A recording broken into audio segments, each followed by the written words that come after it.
Een nagelnij stadion met een capaciteit van haast 15.000 toeschouwers. Er komt hier te stingen aan de noordkant van het stadion van SC Heerenveen. Moderner, mooier, een fijnere omgeving als publiek om te verkeren. Minder beton wat je ziet wat mij betreft, meer kleur. Maar ook een professionelere en fijnere omgeving voor de schaatsers om te trainen, om de wedstrijden te schaatsen. Beter geluid, beter licht. En dat alles voor het bedrag van 100 miljoen. Ja, kosten patiënten, maar dan heb je ook wat, hè.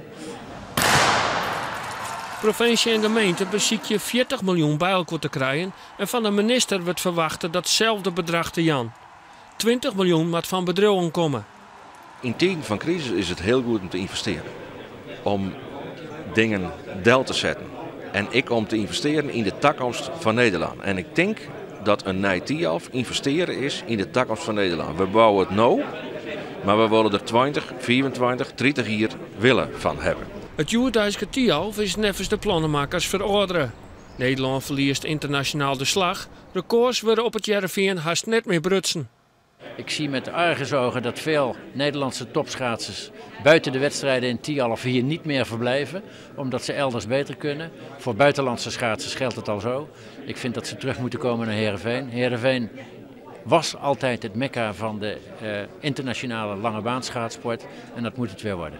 Het nieuwe Tialf zal structureel zo'n 74 extra arbeidsplakken opleveren. Verder zien we nog met een nedige 100 miljoen daar zijn wezen. Oors worden de plan bijsteld. Waar komt dan Bigelix de tweede optie, volle goedkoper, dik 50 miljoen, weer in beeld? Nog eens, we hebben nou een aantal opties goed uitzocht. We weten wat de voor- en nadelen daarvan binnen.